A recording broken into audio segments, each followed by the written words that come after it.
মক্কার 13 বছরে ইসলাম প্রতিষ্ঠিত হয় নাই। 40 বছর বয়সে নবুয়তি পেয়েছেন রাসূল, কুরআন নাজিল হয়েছে, কুরআনের দাওয়াত রাসূল দিয়েছিলেন, কিন্তু মক্কার 13 বছরে ইসলাম প্রতিষ্ঠিত হয় নাই। যখন মদিনায় গিয়েছেন আর আল্লাহর কাছে যাওয়ার পথে দোয়া করেছেন সুলতানান নাসিরা, আল্লাহ ক্ষমতা দিয়ে সাহায্য করা। আল্লাহ যখন মদিনার জমিনে রাসূলকে ক্ষমতা দিয়ে দিয়েছেন আর রাসূল মদিনার প্রেসিডেন্ট হয়েছে, তখন ইসলাম প্রতিষ্ঠিত। তোমাদের পারিবারিক নীতি, তোমাদের সমাজনীতি, তোমাদের রাষ্ট্রনীতি, তোমাদের শিক্ষানীতি, তোমাদের অর্থনীতি, তোমাদের রাজনীতি, তোমাদের ব্যক্তি জীবন থেকে আন্তর্জাতিক পরিমণ্ডল পর্যন্ত যা কিছু দরকার, মা ফাররাতনা ফিল কিতাবি মিন শাই, আমি রব কোনটাই বাদ দেই না। সুবহানাল্লাহ। তাহলে রাজনীতিও আছে কোরআনে, আছে না নাই? আছে। আমাদের সমাজে, আমাদের দেশে কি কোরআনের রাজনীতি চলে? না, চলে না। আমরা সেই কোরআনের রাজনীতির দাওয়াত নিয়ে আপনাদের কাছে এসেছি। আমাদেরকে তো বলা হয় হুজুরকে আবার রাজনীতি দরকার আছে না, বলা না? বিগত সময় বলা হয়নি? বলে। আবার অনেকে বলে আমরা নামাজ কালাম করি, আবার রাজনীতি আমরা বুঝি না, এগুলো দরকার পড়ে না। এরকমও বলে না? বলে। আজকে বুঝাবো রাজনীতি কোরআনে কতটুকু আছে। শুধু নামাজ কালাম পর্যন্ত যে ইসলাম সীমাবদ্ধ নয়। যারা বলে যে হুজুরদের কি আবার রাজনীতি দরকার আছে নাকি, হ্যাঁ, আমরাও জানি। আমরা যদি রাজনীতির ময়দানে না আসি, রাজনীতির ময়দানে যদি না আসি, মসজিদ মাদ্রাসার খানকালয়ে যদি থাকি আর যদি মাহফিল লয়ে থাকি, সম্মান আমাদেরকে মানুষ কম করে না। খাওয়ার আমাদের অন্যদের চাইতে কম থাকে না, নেতাদের চাইতে ভালো খাই। বরঞ্চ আওয়ামী লীগও সম্মান করে, যখন বিএনপিও সম্মান করে, জাতীয় পার্টির গুলো সম্মান করে, নেতারাও দেখলে আসসালামু আলাইকুম। যখন রাজনীতির ময়দানে আসি তখন তাদের পথের কাটা হয়ে দাঁড়ায় আমরা। ঠিক। সম্মানিত প্রিয় উপস্থিতি, যারা বলে যে হুজুরদের কি রাজনীতি দরকার আছে না, হুজুরে এগুলা করলে হয়, এগুলা করার মাধ্যমে ইসলাম প্রতিষ্ঠিত হয় না। রাসূল সাল্লাল্লাহু আলাইহি ওয়াসাল্লাম মক্কার জমিনে দ্বীনের দাওয়াত দেন নাই? তাবলীগের ভাইরা যেভাবে দ্বীনের দাওয়াত দেন নাই? রাসূল আবু জাহেলের কাছে, আবু লাহাবের কাছে রাতের আধারে দ্বীনের আলোতে দাওয়াত নিয়ে যান নাই? ইসলাম মক্কার জমিনে প্রতিষ্ঠিত হয় নাই। রাসূল, আমরা যেমন ওয়াজ করি, রাসূলের কোন ওয়াজ করছেন, মক্কার জমিনে ইসলাম প্রতিষ্ঠিত হয় নাই। ইসলাম প্রতিষ্ঠিত হয় না। ইসলাম প্রতিষ্ঠিত হয়েছে কখন? যখন মক্কা থেকে রাসূল সাল্লাল্লাহু আলাইহি ওয়াসাল্লাম হিজরত করে মদিনায় গিয়েছেন, আর ওই মদিনায় যাওয়ার পরে যখন মদিনার মানুষগুলো রাসূলকে মদিনার নেতা হিসেবে মেনে নিয়েছে, রাসূল মদিনার প্রেসিডেন্ট হয়েছেন, সেদিনে ইসলাম প্রতিষ্ঠিত হয়ে গেছে। সুবহানাল্লাহ। মক্কার 13 বছরে ইসলাম প্রতিষ্ঠিত হয় নাই। 40 বছর বয়সে নবুয়তি পেয়েছেন রাসূল, কুরআন নাজিল হয়েছে, কুরআনের দাওয়াত রাসূল দিয়েছিলেন, কিন্তু মক্কার 13 বছরে ইসলাম প্রতিষ্ঠিত হয় নাই। যখন মদিনায় গিয়েছেন আর আল্লাহর কাছে যাওয়ার পথে দোয়া করেছেন সুলতানান নাসিরা, আল্লাহ ক্ষমতা দিয়ে সাহায্য করা। আল্লাহ যখন মদিনার জমিনে রাসূলকে ক্ষমতা দিয়ে দিয়েছেন আর রাসূল মদিনার প্রেসিডেন্ট হয়েছে, তখন ইসলাম প্রতিষ্ঠিত। সুবহানাল্লাহ। সম্মানিত প্রিয় হাজির, ইসলাম যখন প্রতিষ্ঠিত তখন বদর, উহুদ, খন্দকে মুসলমানদের বিজয়, তখনই মুসলমানদের বিজয়, তখন আইএমএ জাহিলিয়ার ঘোর অন্ধকার আস্তে আস্তে দূর হওয়া শুরু হয়ে গিয়েছে। মদিনার 10 বছর রাসূল প্রেসিডেন্ট ছিলেন, ওই যুগ আর কখনো ফিরে আসবে না। কুরআন দিয়ে রাসূল সাল্লাল্লাহু আলাইহি ওয়াসাল্লাম শাসন করেছেন, সেই যুগের কথা মানুষ কখনো ভুলতে পারবে না। তারপর রাসূল চলে গেছেন, প্রেসিডেন্ট হয়েছেন আবু বকর, তারপরে হয়েছেন ওমর, উসমান, আলী রাদিয়াল্লাহু, হযরত মুয়াবিয়া রাদিয়াল্লাহু।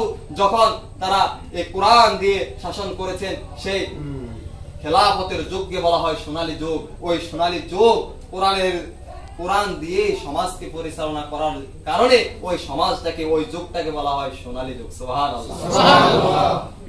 যে যুগটা ছিল আইএমএ জাহিলিয়ার ঘোর অন্ধকারের মধ্যে নিমজ্জিত, কাটাকাটি, মারামারি, হানাহানি, হত্যা, লাঞ্ছনা, গঞ্জনা সব মানুষদেরকে ঘেরাও করে রেখেছিল। সেই সমাজে যখন কোরআনের আইন বাস্তবায়ন হয়ে গেছে, ওই সমাজটার কথা পরবর্তীতে আর জাহিলিয়া রইল না, ওই সমাজটাই পরবর্তীতে হয়ে গেল সোনালী যুগ।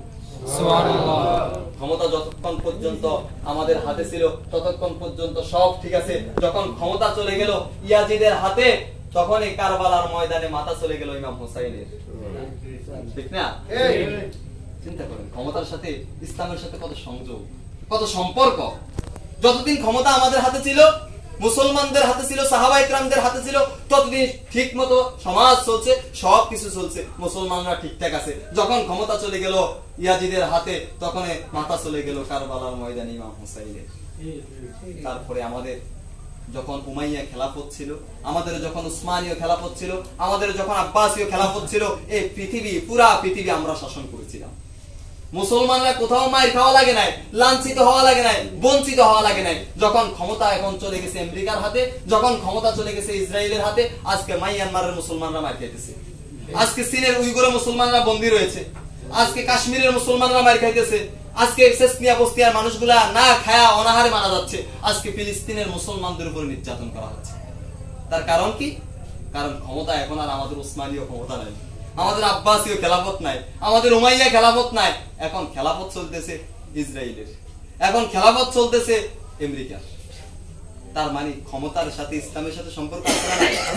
আজকে যদি মুসলমানদের হাতে ক্ষমতা থাকতো তাহলে মুসলমানরা মার খাইতো না, মার খাইতো না। সম্মানিত প্রিয় হাজিরিন, এইজন্য ওমর বলেন লা ইসলামা ইল্লা বিজামাআতিন ওয়ালা জামাআতা ইল্লা বিইমারাতিন ওয়ালা ইমারাতা ইল্লা বিতআ। ওমর রাদিয়াল্লাহু বলেন লা ইসলামা, ইসলাম নেই ইসলামী সংগঠন ছাড়া, সংগঠন নেই নেতৃত্ব ছাড়া, নেতৃত্ব নেই আনুগত্য ছাড়া। সবাই মিলে আনুগত্য করবে তো নেতা থাকবে, আনুগত্য না করলে নেতা থাকে না। পিছনে স্লোগান দিলে তো সামনের গা নেতা, হ্যাঁ স্লোগান দিতে হবে তো, সবাই আনুগত্য করলে সেটা নেতা নকি, আপনি নেতা হইতে পারবেন নাকি? ওমর বলছেন সবাই আনুগত্য করবে তো নেতা হবে, নেতা হবে তো একটা সংগঠন হবে, সংগঠন হবে তো ইসলাম হবে। সুবহানাল্লাহ, সুবহানাল্লাহ। যদি তা না হয় ওমর বলছেন লা ইসলামা, ইসলাম নেই ইল্লা বিজামা, ইসলামী দল ছাড়া। ইসলামী দল ছাড়া কি নাই? ইসলাম। আমাদেরকে বলে আমরা কিলে সংগঠন করি, আমরা কিলে দল করি, আমাকে দল টল দরকার আছে না। আর ওমর কল লা ইসলামা ইল্লা বিজামা, ইসলামী দল ছাড়া ইসলাম নাই। আপনাকে দল দরকার আছে না, ওমর কো ইসলাম নাই ইসলামী দল ছাড়া, তাহলে ইসলামী দল করা দরকার আছে নাকি নাই? আছে। এইজন্য আমরা ইসলামী দল করি, আমরা এইজন্য রাজনীতি করি কারণ রাসূল মদিনার প্রেসিডেন্ট ছিলেন, নেতা ছিলেন। আবু বকর, ওমর, ওসমান, আলী রাদিয়াল্লাহু নেতা ছিলেন, এইজন্য হুজুরও নেতা হইতো সাহ। কারণ কিয়ামতের ময়দানে 7 শ্রেণীর মানুষকে আল্লাহ তাআলা আরশের নিচে ছায়া দিবেন, এক শ্রেণীর মানুষ হচ্ছে ইমামুল আদিল, ন্যায়পরায়ণ নেতা। আমরা তো চাই এক নম্বরে আমরা দেখতে বলি কিয়ামতের ময়দানে আরশের নিচে। সম্মানিত প্রিয় উপস্থিতি, সম্মানিত প্রিয় হাজিরিন, আজকে যারা বলে যে আমরা নামাজ রোজা করি, অনেকে বলে না আমরা নামাজ রোজা করি, নামাজ কালাম করি, আবার রাজনীতি গুলা দ্বারা কাছে আমরা নাই, এই কথা বলে না অনেকে। আবার দেখেন রাসূল সাল্লাল্লাহু আলাইহি ওয়াসাল্লাম বলেন আনা আমরুকুম বিখামসিন, আমি তোমাদেরকে 5টা নির্দেশ দিতেছি, আল্লাহু আমারুনি বিহিন্না, যে 5টা নির্দেশ আল্লাহু আল্লাহ দিতেছে, যে 5টা নির্দেশ আল্লাহ আমাকে দিতেছে। ও আমার সাহাবারা এভাবে বসে আছেন, বলতেছেন এই 5টা নির্দেশ আমি তোমাদেরকে দিতেছি। কি জানো 5টা নির্দেশ? বিল জামাআতি, এক নম্বরে দলবদ্ধ হবে। কি বদ্ধ হবে? ওয়াসসামাই, দলের নেতা থাকবে, সেই নেতার কথা শুনবে। ওয়াত্তাআতি, এবং শুধু শুনলে হবে না, আনুগত্য করতে হবে। ওয়াল হিজরতি, প্রয়োজন হলে হিজরত করবে। ওয়াল জিহাদি ফি সাবিলিল্লাহ, ইসলামকে বিজয়ের জন্য প্রয়োজন হলে তোমরা জিহাদ করবে। সুবহানাল্লাহ, সুবহানাল্লাহ। 5টা নির্দেশ দেওয়ার পরে একটা নির্দেশ সম্পর্কে রাসূল আবারো বলেন ফাইন্নাহু মান খরাজা মিনাল জামাআ, যে ব্যক্তি ইসলামী দল থেকে, কই থেকে? ইসলামী দল থেকে খরজা বের হয়ে গেল, ফাকাদ খলা রিবকাতাল ইসলামি মিন উনুকিহি, সেজন্য তার গর্দান থেকে ইসলামের রশিটাকে খুলে ফেলে দিল। কই থেকে চলে গেলে?